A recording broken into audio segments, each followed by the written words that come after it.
ಮುಖ್ಯಮಂತ್ರಿ ನಾಚಿಕೆ ಬರಬೇಕು. ಸ್ಟೇಜ್ ಮೇಲೆ ಒಂದು ಯಾವುದೋ ಒಂದು ಲೇಡೀಸ್ ಬಂದ್ರೆ ಹಿಂಗೆ ನೋಡ್ತೀರಿ. ಒಂದು ನಮ್ಮ ಸೌಜನ್ಯ ಬಗ್ಗೆ ಒಂದು ಟ್ವೀಟ್ ಮಾಡೋಕೆ ನಿಮ್ಗೆ ಆಗಲಿಲ್ಲ, ನಾಚಿಕೆ ಬರಲ್ಲ ನಿಮ್ಗೆ? ಎಷ್ಟು ಜನ ಆತೀವಿ ಅಷ್ಟು ಜನ ತೊಗೊಂಡು ನಾ ಧರ್ಮಸ್ಥಳ ಹೋಗೋ ಪ್ಲ್ಯಾನ್ದಾಗ ನಾ ಅದೀನಿ. ತನ್ನ ಮನ್ ಧನ್ ಮತ್ತು ಗನ್ನಿಂದ ಉತ್ತರ ಕೊಡೋಕೆ ನಾವು ರೆಡಿ ಇದ್ದೀವಿ. ಭೀಮ್ ಅನ್ನೋದು ನಿಮ್ಮ ಬರ್ತೀವಿ. ನಕಲು ಹಿಂದೂವಾದಿಗಳಿದ್ದೀರಿ. ಇದು ನೀವು ಮಾಡಿದ ತಪ್ಪಿಂದ ಆ ಸೋದರಿ ಇವತ್ತು ನ್ಯಾಯ ಸಿಗಾತಿಲ್ಲ. ಎಷ್ಟೋ ಮಂದಿ ರೀಲ್ಸ್ ಮಾಡ್ತೀರಿ, ಎಷ್ಟೋ ಮಂದಿ Savarkar profile ಹಾಕೊಂಡಿರಿ,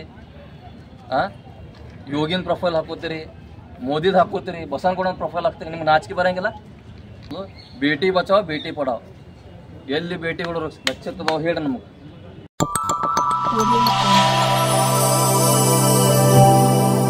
welcome to M news Bijapur. चलिए चलते हैं आज की खबरों की ओर। ನೆನೆಸುತ್ತೆ ವಿಶ್ವರತ್ನ ಭಾರತ ರತ್ನ ಡಾಕ್ಟರ್ ಬಾಬಾ ಸಾಹೇಬ್ ಅಂಬೇಡ್ಕರ್ ನೆನೆಸುತ್ತೆ, ಅಣ್ಣ ಬಸವಣ್ಣವ್ರು ನೆನೆಸುತ್ತೆ, ಎಲ್ಲ ಮಹಾಪುರುಷರು ನೆನೆಸುತ್ತೆ. ಜೈ ಭೀಮ್ ವಂದನೆಗಳು ಸಲ್ಲಿಸುತ್ತೇನೆ.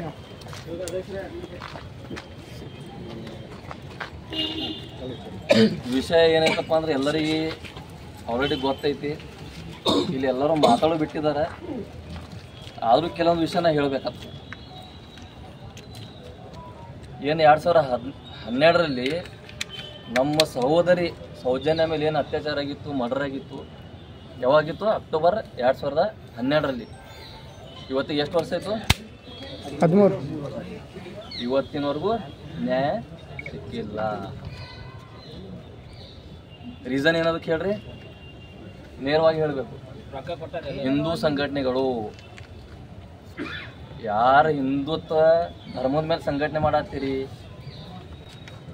ಯಾರು ನಕಲು ಹಿಂದೂವಾದಿಗಳಿದ್ದೀರಿ, ಇದು ನೀವು ಮಾಡಿದ ತಪ್ಪಿಂದ ಆ ಸೋದರಿ ಇವತ್ತು ನ್ಯಾಯ ಸಿಗಾತಿಲ್ಲ. ಇದು ರಿಯಲ್ ಫ್ಯಾಕ್ಟ್ನ ಹೇಳತ್ತೀನಿ. ಬರೀ ನಿಮ್ಮ RSS ಮುಖ್ಯಸ್ಥ ಯಾರನ್ನ RSS ಮುಖ್ಯಸ್ಥ ಮೋಹನ್ ಭಾಗವತ್ ಬರೇ ಒಂದು ಕರೆ ಕೊಟ್ಟಿದ ಅಂದ್ರೆ ಇಡೀ ಇವತ್ತು ಕರ್ನಾಟಕ ಸಂಘಟನೆ ಎಲ್ಲ, ಇಡೀ ಭಾರತ ದೇಶ ಎಷ್ಟು ಹಿಂದೂ ಸಂಘಟನೆ ದಲಿತ ಸಂಘಟನೆ ಎಲ್ಲ ನಿಮ್ಮ ಜೊತೆಗೆ ಇರ್ತಿದ್ರು. ನೀವು ತಮ್ಮ ರಾಜಕೀಯ ಸಲಾಗಿ BJP ಟಿಕೆಟ್ ಕೇಳೋ ಸಲಾಗಿ ನೀವು ಧರ್ಮ ರಕ್ಷಣೆ ಆಗ್ಲತ್ತೀರಿ. ನಮ್ಮ ಸಹೋದರ ಅಂದ್ರೆ ಗೋಮಾತೆ ಗೋಮಾತೆ. ಇವತ್ತು ಪ್ರಾಣಿಗೆ ನೀವು ಎಷ್ಟು ನೀವು ಏನಂತಾರ ಕಾಳಜಿ ಮಾಡತ್ತೀರಿ, ಅಟ್ ನಮ್ಮ ಮನೆಯಾಗಿದ್ದಂಥ ಹೆಣ್ಮಕ್ಳು ನಾವು ಕಾಳಜಿ ಮಾಡತ್ತೀರಿ. ಯಾರು ಇವತ್ತಿಗೆ ಅತ್ಯಾಚಾರ 13 ವರ್ಷ ಆದರೂ ಕೂಡ ಆ ತಾಯಿ ಮನೇಲಿ ಕಣ್ಣೀರು ಹಾಕೋತ್ ಕೂತಳಿದು ಎಲ್ಲರಿಗೆ ಆ ಶಾಪ ನಿಮ್ಗೆ ಯಾರು ತಟ್ಟಲು ಬೆಳೆಯಂಗಿಲ್ಲ ಮಕ್ಕಳೇ. ನಿಮ್ಗೆ ಗೊತ್ತಿದೆ. ಎಷ್ಟೋ ಮಂದಿ ರೀಲ್ಸ್ ಮಾಡ್ತೀರಿ, ಎಷ್ಟೋ ಮಂದಿ ಸಾವರ್ಕರ್ ಪ್ರೊಫೈಲ್ ಹಾಕೊಂಡಿರಿ, ಯೋಗಿನ ಪ್ರೊಫೈಲ್ ಹಾಕೋತೀರಿ, ಮೋದಿದು ಹಾಕೋತೀರಿ, ಬಸವನಗೌಡನ ಪ್ರೊಫೈಲ್ ಹಾಕ್ತೀರಿ. ನಿಮ್ಗೆ ನಾಚಿಕೆ ಬರೋಂಗಿಲ್ಲ? ಹೆಸರಿಗೆ ಹಿಂದುತ್ವ ನಿಮ್ಮದು. ಇವತ್ತು ಸೌಜನ್ಯ ಪರವಾಗಿ ಒಕ್ಕಲಿಗರು ಬರಲಿಲ್ಲ, ಆ ಅನನ್ಯ ಭಟ್ ಪರವಾಗಿ ಬ್ರಾಹ್ಮಣರು ಬರಲಿಲ್ಲ. ಇವತ್ತು ಯಾವ ಹಿಂದೂ ಸಂಘಟನೆ ಆ ವಿಷಯವಾಗಿ ಧ್ವನಿ ಎತ್ತಾಕತ್ತಿಲ್ಲ. ಈ ಮಾರ್ಮಿ ಸಂಘಟನೆ ಅಂದರೆ ಬರೀ ದಲಿತರಿಗೆ ಅಷ್ಟೇ ಅಲ್ಲ, ಇವತ್ತು ಯಾವುದೇ ಒಂದು ಹೆಣ್ಮಕ್ಳಿಗೆ ಅತ್ಯಾಚಾರ ಆಗಲಿ ಅನ್ಯಾಯ ಆಗಲಿ ಅದು ಮೊದಲು ಧ್ವನಿ ನಾವಾಯ್ತು. ಅದು ಬಾಬಾ ಸಾಹೇಬ್ ನಾವು ಹೇಳ್ಕೊಟ್ರೆ ಎಲ್ಲಿ ಅನ್ಯಾಯ ಆಗ್ತದೆ, ಎಲ್ಲಿ ನಮ್ಮ ಹಕ್ಕುಗಳು ಸಿಗಂಗಿಲ್ಲ ಅಲ್ಲಿ ಹಕ್ಕು ಕೊಡಿಸೋ ಕೆಲಸ ನಾವು ಮಾಡ್ತೀವಿ. ನಾವು ಬಾಬಾ ಸಾಹೇಬ್ ಫಾಲೋವರ್.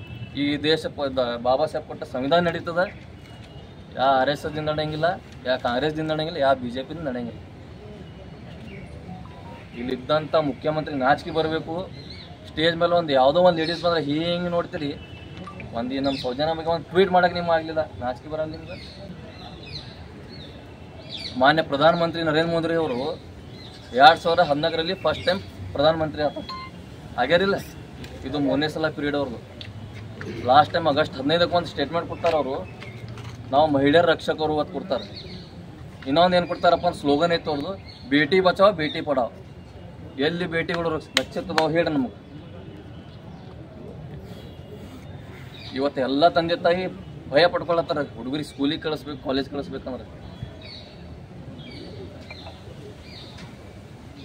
ನೇರವಾಗಿ ಹಿಂದೂ ಸಂಘಟನೆ ಹೇಳ್ತೀನಿ, ಇಲ್ಲಿ ರಾಜಕೀಯ ವಿಷಯ ಬಿಡ್ರಿ, ಜಾತಿ ವಿಷಯ ಬಿಡ್ರಿ. ಮೊದಲ ಸಹೋದರಿಗೆ ಎಲ್ಲರೂ ಕೂಡಿ ಒಂದು ನ್ಯಾಯ ಕೊಡಿಸೋ ಕೆಲಸ ಮಾಡೋನು. ಇದು ಬರೀ ಬಿಜಾಪುರದಿಂದ ಚಾಲನೆ ಐತಿ, ಬರೀ ನೋಡ್ಕೋತಾರೆ. ಮುಂದೆ ನಾವು ಏನು ಮಾಡ್ತೀವಿ, ನಾವು ಮೊದಲೇ ಸ್ಲೋಗನ್ದಾಗ ಹೇಳಿವಿ, ನಾವು ಲಾಟಿಗೆ ಅಂಜಂಗಿಲ್ಲ, ಜೈಲಿಗೆ ಅಂಜಂಗಿಲ್ಲ, ಪೊಲೀಸ್ರು ಅಂಜಂಗಿಲ್ಲ ಅಂತೇಳಿ. ಮುಂದೆ ಬರುವ ದಿನದಲ್ಲಿ 1 ತಿಂಗಳ ಒಳಗಡೆ ನಾವು ಎಲ್ಲ ಜಿಲ್ಲಾದವ್ರು ಕೂಡಿ ಎಷ್ಟು ಜನ ಆತೀವಿ ಅಷ್ಟು ಜನ ತೊಗೊಂಡು ಧರ್ಮಸ್ಥಳ ಹೋಗೋ ಪ್ಲ್ಯಾನ್ದಾಗ ನಾ ಅದೀನಿ. ಆ ಸಹೋದರಿ ಮನೆಗೆ ಹೋಗ್ತೀವಿ, ಸ್ವಂತಾನ ಹೇಳ್ತೀವಿ, ಮುಂದೆ ಏನು ಬಂದರೂ ಅವ್ರ ಜೊತೆಗೆ ನಿಂದಿರ್ತೀವಿ. ಯಾವ ಥರ ನಿಂದಿರ್ತೀವಿ ಅಂದ್ರೆ ತನ್ನ ಮನ್ ಧನ್ ಮತ್ತು ಗನ್ನಿಂದ ಉತ್ತರ ಕೊಡಕ್ಕೆ ನಾವು ರೆಡಿ ಇದ್ದೀವಿ ಭೀಮಾ ನದಿ ಬರ್ತೇವೆ.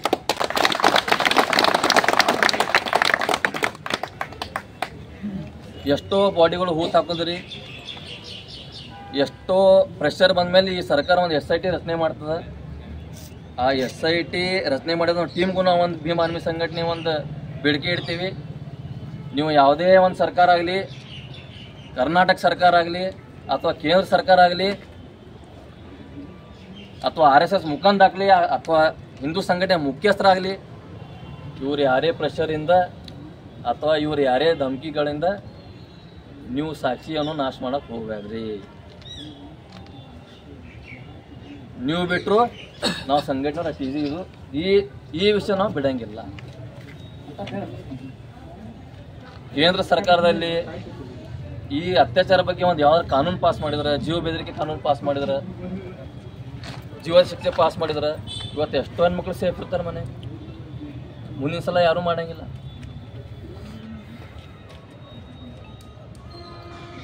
ಅದಕ್ಕೆ ಭೀಮ್ ಆರ್ಮಿ ಸಂಘಟನೆ ಸದಾ ಸೋದರಿ ತಾಯಿ ಜೋಡಿ ಇರ್ತದೆ. ಆನಂತರ ಏನು 2012ರಲ್ಲಿ ಏನು ಮೇನ್ ಹೋರಾಟಗಾರರು ಧ್ವನಿ ಎತ್ತಿದ್ದಾರೆ ಆ ಭಾಗದಲ್ಲಿ ಅವ್ರ ಜೊತೆ ಮತ್ತು ಏನು ಸೋಷಿಯಲ್ ಮೀಡಿಯಾದಲ್ಲಿ ಸಮೀರ್ ಅನ್ನೋ ಒಬ್ಬ ನಾವು ಸಹೋದರ ಧ್ವನಿ ಎತ್ತಾನ, ಇವರಿಬ್ಬರ ಜೋಡಿಗೆ ನಾವು ನಮ್ಮ ಜೀವ ಹೊರಗೂ ಅವ್ರ ಜೊತೆಗೆ ಇರ್ತದೆ ನಾನು ಮಾತು ಹೇಳ್ತೀನಿ. ಸಮೀರ್ ಮತ್ತು ಆ ಧ್ವನಿ ಎತ್ತರ ಹೋರಾಟಗಾರ ಅವರಿಗೆ ಸೆಕ್ಯೂರಿಟಿ ಕೊಡಬೇಕು, ಅವ್ರಿಗೆ ಸರಿಯಾಗಿ ಸೆಕ್ಯೂರಿಟಿ ಕೊಡಬೇಕು ಮತ್ತು ಅವ್ರ ಫ್ಯಾಮಿಲಿಗೆ ಸರಿಯಾಗಿ ಸೆಕ್ಯೂರಿಟಿ ಕೊಡಬೇಕು. ಬರೋ ದಿನದಲ್ಲಿ ಸಂಘಟನೆ ಭೀಮ್ ಆರ್ಮಿ ಸಂಘಟನೆ ಇನ್ನೂ ಸಂಘಟನೆಯನ್ನು ಭಾಳ ಜೋರು ಮಾಡ್ತೀವಿ. ನಾವು ಯಾವ ಪಕ್ಷಕ್ಕೆ ಸಪೋರ್ಟ್ ಮಾಡಿಲ್ಲ, ನಮ್ಮ ಸಪೋರ್ಟ್ ಅವಶ್ಯಕತೆಯೂ ಇಲ್ಲ. ಎಲ್ಲಿ ತಪ್ಪಿರ್ತದೆ ಅಲ್ಲಿ ನಾವು ಧ್ವನಿ ಎತ್ತೀವಿ. ಅದನ್ನು ಮಾದೇಶ್ ಅವರು ಹೇಳ್ಕೊಟ್ಟಿದ್ದಾರೆ. ಮಾತು ಹೇಳಿ ಮುಗಿಸ್ತೀನಿ. ಜೈ ಭೀಮ್, ಜೈ ಭೀಮ್ ಆರ್ಮಿ.